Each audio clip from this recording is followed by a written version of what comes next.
This episode is brought to you by Hulu. Buckle up, everybody, because the Kardashians are back. That's right. A new season of The Kardashians is coming to Hulu on February 6th. I have been watching The Kardashians since I was a kid. Okay, I grew up with this family. Okay, I always want to know what they're doing. And in this new season, Kim is juggling multiple businesses and her blooming acting career. Khloe revisits old feelings, and the family members support one another through their personal journeys. And as always, it's full of fame, family, and fun. You won't want to miss it. The new season of The Kardashians is streaming February 6th on Hulu.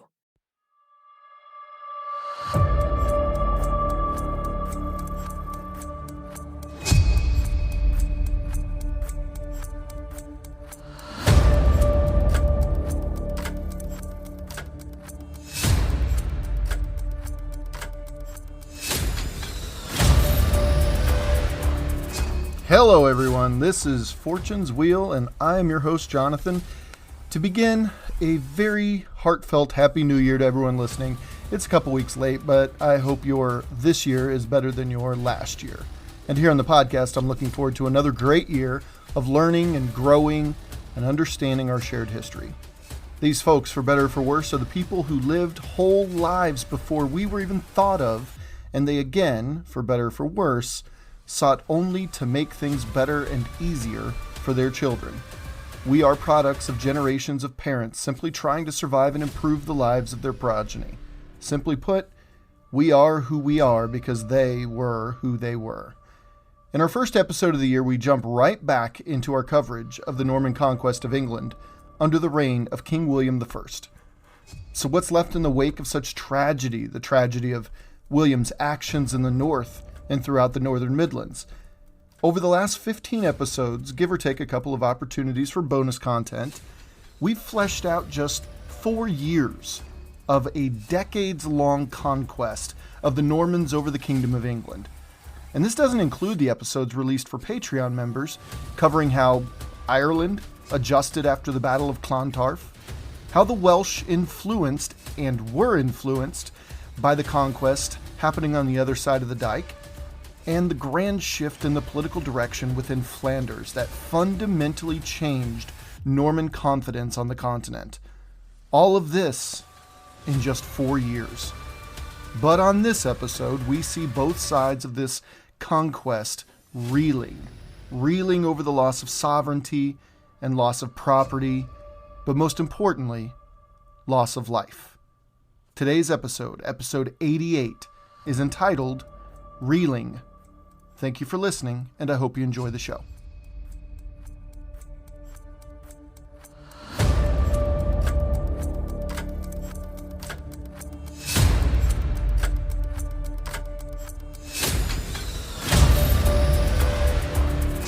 Quote, "In the harrying of the North, William had not behaved as an English king. He had behaved like a tyrant." End quote. This from historian Peter Ackroyd in his 2011 tome entitled Foundation, The History of England from its Earliest Beginnings to the Tudors. He continues, quote, "Spies and collaborators, punishment beatings and secret murders, the whole panoply of occupation and insurgency were indispensable," end quote.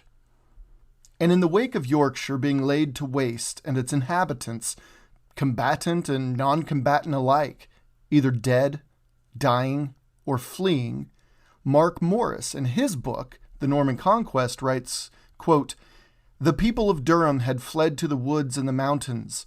They had heard about Yorkshire's terrible fate," end quote. The kingdom was left in shock, essentially, while Northumbrians continued to flee into the harsher living conditions of the wild forests and hilltops of northern England by the end of January 1070. There was a pause in the records. Like, no one knew what to do. How to be in the wake of such unprecedented devastation. The kingdom was sent reeling. A fundamental shift in their worldview occurred that winter. It was then, in early February 1070, that William decided to, as Morris puts it, quote-unquote, give up the hunt through the region. He returned to York and assumed control of the rebuilding efforts, his loyal friend, William Fitzosborne, nearby, for a while anyway. An interesting point that draws out this harrying beyond the reaches of just Northumbria in mid to late winter of 1070, according to Morris, who writes that William, quote-unquote, sets off to deal with the remaining rebels in Mercia, most likely meaning those led by Edric the Wild, whom we've spoke of on the podcast already. Morris continues, quote, Orderic says simply that he suppressed the risings there, quote-unquote, with royal power, but we can safely infer that more harrying occurred. The Domesday Book shows a dramatic drop in values for the counties along the Welsh border. End quote from Morris. Now, William, he was riding high, no doubt, after his actions in Northumbria. Such destruction, such shows of dominance tends to fuel bullies like William into further acts of terror and dominance. Orderic Vitalis writes of William's push from York to Chester in Mercia, saying, quote, he pushed on with determination along a road the horsemen had attempted before, over steep mountains and precipitous valleys, through rivers and rushing streams and deep abysses. As they stumbled along the path, they were lashed with rain and hail. Sometimes all were obliged to feed on horses which had perished in the bogs. End quote.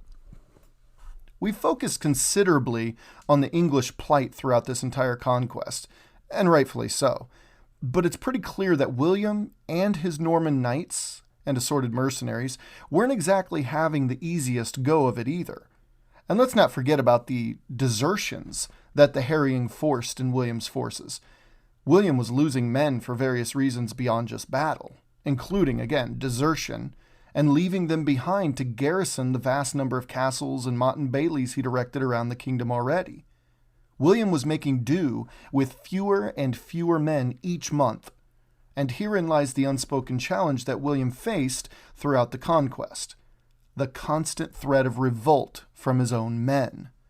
See, it's an age-old problem of conquerors, going as far back as Alexander. You may be kind, but you also have loyalists, only as long as you can provide increasing prizes for them. Loyalty is a fickle thing.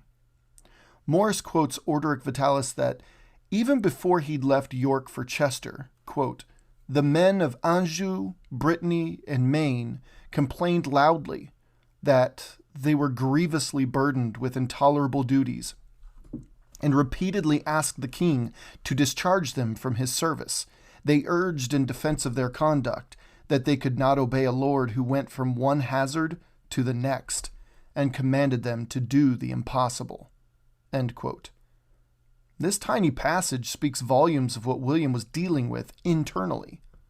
So we heard from Orderic Vitalis, but Morris follows it up with his own explanation. Quote, during the winter of 1069 to 1070, conditions in William's army were clearly so bad that there appears to have been something approaching a mutiny. End quote. He goes on to say that there was widespread desertion at this point. Now, what was William to do in this situation but offer untold rewards for those who stayed with him? Morris, when he writes of William's proposed new round of confiscation, he's referring to the sheer number of vacant manors around the kingdom by this point. And if you choose to stick with him heading into the spring of 1070, then he would reward you with some of these vacant manors. Well, it was enough for some, and some support is all William ever needed to be successful. Morris writes that these lost lands, quote, probably included Edgar Atheling, and certainly his fellow Marlswain, whose estates were transformed to a Norman called Ralph Pagnell, end quote. Now Morris continues, though, quote, other Normans who received lands around this time included William de Percy, who was active in restoring order to Yorkshire after the rebellion, and Hugh Fitzbaldric, who became the county's new sheriff, end quote. But is land what these men really wanted, given the circumstances? Well, think about it.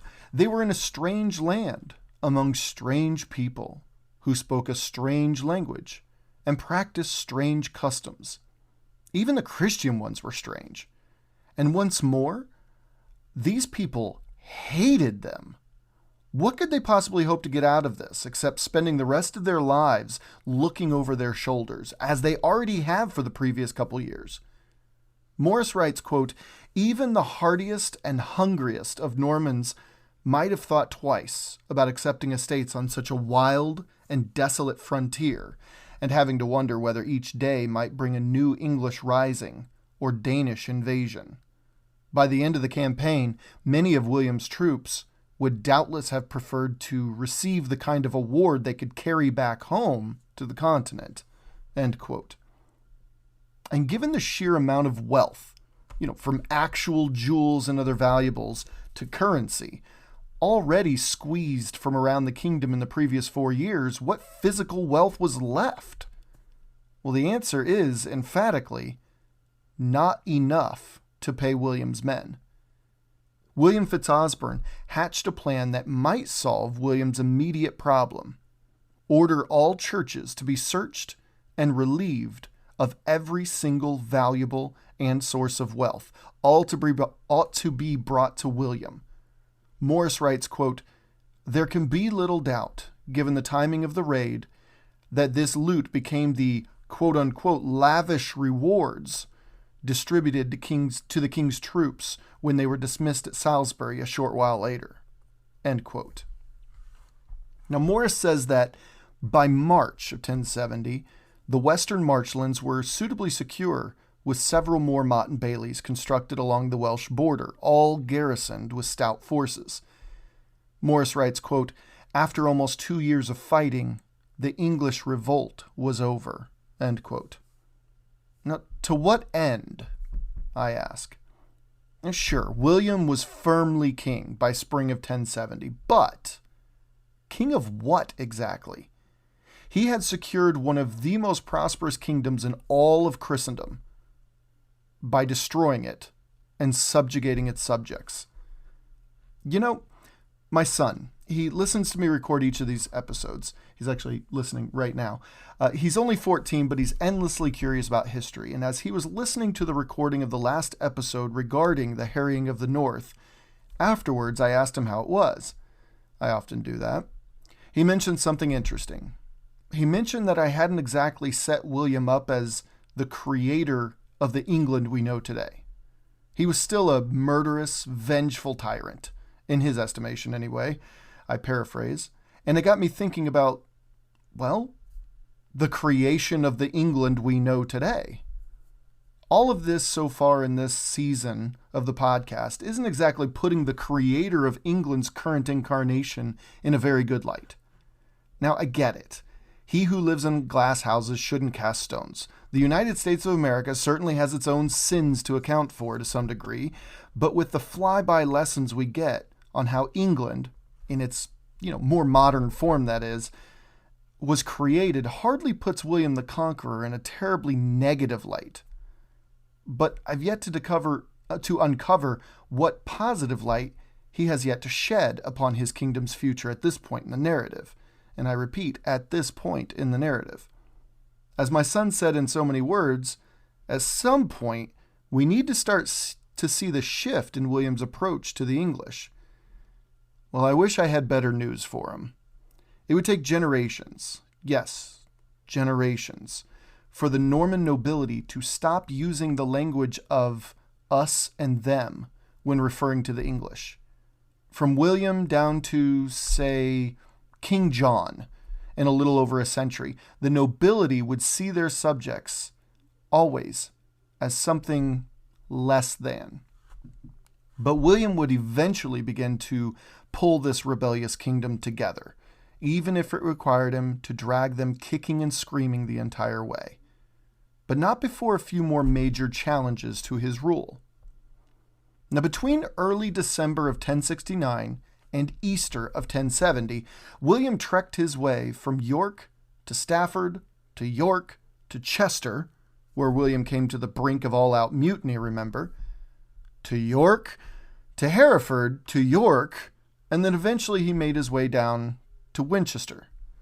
By late winter, there was business to attend to, notably the paying off of his debts to his soldiers we mentioned earlier, those who stuck around thus far, that is. But he also had a visit from Rome as well. But first, as William was wont to do, there was a little hunting to do to take his mind off of the previous year or so, which, it bears repeating, had pushed him to his very extremes, to say the least.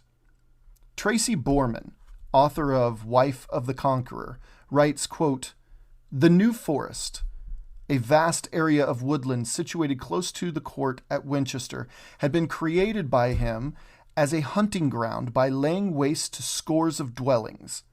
It was one of the best in the country." End quote. Now she continues that William would spend days and days there, hunting big and small game alike, feasting and relaxing between hunts, and he would bring his sons with him when he went, whoever happened to be in England at the time, that is. Now Richard, William and Matilda's second born, had accompanied William on one of his first forays onto the island, if not the first foray, resulting in Hastings, and his father receiving the crown outside of London a few weeks later. We're not sure, but some evidence to suggest that Richard was there for the whole beginning of it. He may have joined his parents on their back and forth journeys across the Channel as well, but no records indicate he ever left England after he first went, so we're not exactly sure of Richard's whereabouts exactly between 1066 and 1070. And that's why we presume that as soon as he got to England, he stayed there. And what was he doing while Dad was off traipsing back and forth from one side of the island to the other? Well, Richard, apparently, stayed mostly in the, and I say this in very, very firm quotation marks, he stayed mostly in the safer south of England, most likely between Winchester and London and Dover, a triangle within which William had initially took control, and a space from which he solidified the security of the rest of his kingdom from. Who knows for sure, but best guesses are all we can really go on with someone like Richard, a figure who oddly is absent in the records, really for his entire life. Now, Richard most likely spent much of his time in England, in and around Winchester, and with the New Forest nearby, not quite yet a royal forest, something akin to, say, national parks and state parks here in the States, in my estimation, along with William's affinity for hunting, he no doubt passed on to his sons, which we know from the records he did, by the way. Well, it seems in the spring of 1070, Richard was whiling himself away, riding across the fields and through the rather thick forests there, and a tragedy did occur. Now, it needs to be said that the records are, for lack of better words, ridiculously clueless on when exactly this event took place. Ridiculously clueless.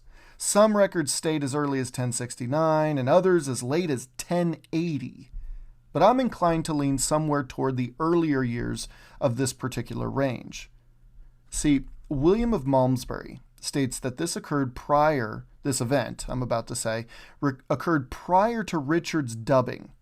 If you remember, dubbing was the brutal practice bestowed upon young men by older Norman knights as they entered knighthood. This means that Richard was no older than, say, 22 years at the absolute oldest. And given who his father was, and the action over the previous 4 to 5 years in England, to which Richard was partly privy to, being on the island, I'd suggest he could have been a few years younger. In fact, maybe several. However, with Richard's birth year between 1056 and 1058, just after his eldest brother Robert's birth in 1055, and his eldest sister's, Adeliza's, birth shortly after, and before his younger brother William Rufus's birth in 1069, so Richard was probably by 1070 something between 14 and 16 years old, far younger than some say he was when these events unfolded there in the New Forest. Now, if you followed that, I hope you did. But all that said, again, I'm inclined to think it might very well have happened in the spring of 1070. as William was relaxing just a bit after his harrying up north and his mini-harrying out west and throughout Staffordshire. From Edric the Wild in the west, up to the Scottish and Danish-backed rebels in the north, down to the leftover rebels out in Lincolnshire, William somehow was sitting pretty, which is what makes his being in Winchester for Easter celebrations in 1070 all the more plausible. So, as William, again, headed southward rather victoriously, his son Richard, we hear, was out on one of his many hunting trips, and our most reliable sources, notably William of Malmesbury and Orderic Vitalis, seem to have hovered around the same occurrence, though they varied ever so slightly in the retelling. See, Orderic narrates that the boy was, quote-unquote, galloping in pursuit of a wild beast. But before he could strike the killing blow, he was, quote, badly crushed between a strong hazel branch and the pommel of his saddle, end quote. A bit prescient, if you ask me. While Malmesbury says that Richard was, quote, hanged by the throat on the branch of a tree when his horse ran underneath it, end quote. Chronicler Robert of Torini, I hope I pronounced that right, says Borman, quote, claims that Richard had been riding at full speed when he had either failed to see or was too late to avoid an overhanging bough, end quote. Though folks like Malmesbury and Torini imply an instant death, Orderic asserts that Richard died a few agonizing days later. Either way, most likely in the spring of 1070, in my opinion, just before the Easter festivities in Winchester began, Richard, second son of William and Matilda, lay dead in the New Forest. Borman writes, quote, Richard's death was said to be to the great grief of many, none more than Matilda, end quote. Richard apparently was unlike his brothers, Robert Curthose and William Rufus. Remember, Henry was still an infant during this time. It seems that Richard was well-liked and accepted all around, unlike his brothers, although Robert Curthose was more or less accepted. William Rufus just seemed to be a bit of a turd, you could say. Malmesbury writes that Richard was, quote, an elegant boy in possession of high ambitions, and was beloved more so than his eldest brother Robert, though it's pretty clear that that bar is pretty low, considering Robert Curthose and William's relationship to this point. I'm learning that it's quite difficult to accurately describe how people behaved and how they felt 1,000 years ago. In fact, the day in and day out feelings are just absent, more or less, from the records. Scant evidence compounded with very few actual writers, not to mention that, frankly, paper and ink weren't exactly cheap commodities in those days. Getting this kind of minutiae is infuriating when trying to construct a more humanized version of history, which is what I'm trying to do. But we do have other tools, I've learned. Trends in behaviors and spending even seems to be incredibly telling when trying to construct how people actually felt, because no one really tracks things like they track the flow of money. Their money. Now, money is hardly just an obsession of those dirty capitalists, as they say. As for tracking money 1,000 years ago, no one was better than the Catholic Church, let's be honest. And we see an interesting trend with regards to Matilda especially.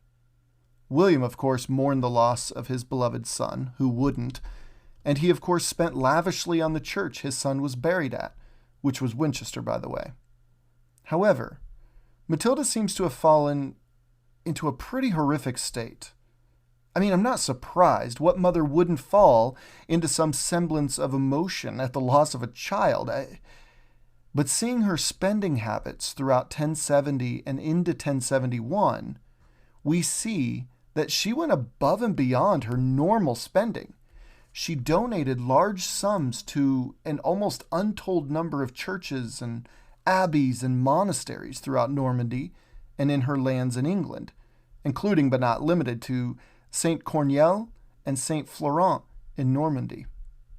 Her most notable contribution to an ecclesiastical house was at none other than Cluny Abbey, way down south in Burgundy. However, she would not only give money in her grief, but she would also relieve others of paying money to her. That is, a number of villages and towns in Dorset, where Matilda held quite a bit of land, and they were all relieved of taxation, as Borman states, quote, in memory of her second son, end quote. Now, what's more, Matilda had supposedly received a prophecy years earlier that she would lose 3 sons to the New Forest. Well, it's not something I've had time to dive into, but a number of sources I've found, get this, mentions Matilda being a pretty strong believer in mysticism and borderline occult practices, which was still widely and openly practiced in her homeland of Flanders in those days. When word came that Richard died while hunting in the New Forest, her worst fears must have been confirmed, which might explain her need to give lavishly to churches far and wide in order to try to, buy some divine protection for her remaining boys. When things like this happened, yes, many nobles felt compelled to spend heavily on churches and whatnot, but Matilda's spending habits, they just seemed a bit over the top for the time. I'm not sure what to make of it exactly. She certainly had all right to spend her money as she saw fit, believe me, but the excess is what makes me believe that she took that prophecy pretty seriously. Either way, Richard was gone. Forever. A father had lost his son and heir, possible heir. A mother had lost part of her very being. Now, whether, as I've attested to here, Richard died in the spring of 1070, or, as others believe, it was a year or two later, if you're inclined toward things like divine retribution, this is nothing short of it. I mean, even if you aren't inclined toward such beliefs, the death of Richard so soon after the roughest years of the Norman conquest of England would even seem a bit suspicious in terms of timing. The loss of Richard was a bit of a turning point in a lot of ways, not to mention the moment when William and Matilda were sent reeling themselves. A fundamental shift in their very worldview had just occurred. In fact, a fundamental shift in their marriage also occurred around this time. The kingdom, everything, was just different. Not necessarily because this change occurred on the heels of the worst atrocity committed throughout the entire conquest, arguably among some of the worst atrocities in human history, mind you. Rather because it occurred around the time of the worst of the fighting of William's invasion began to fade. Make no mistake, English suffering would continue. However, such concerted efforts would only pop up periodically, and no longer will the entire kingdom rise up.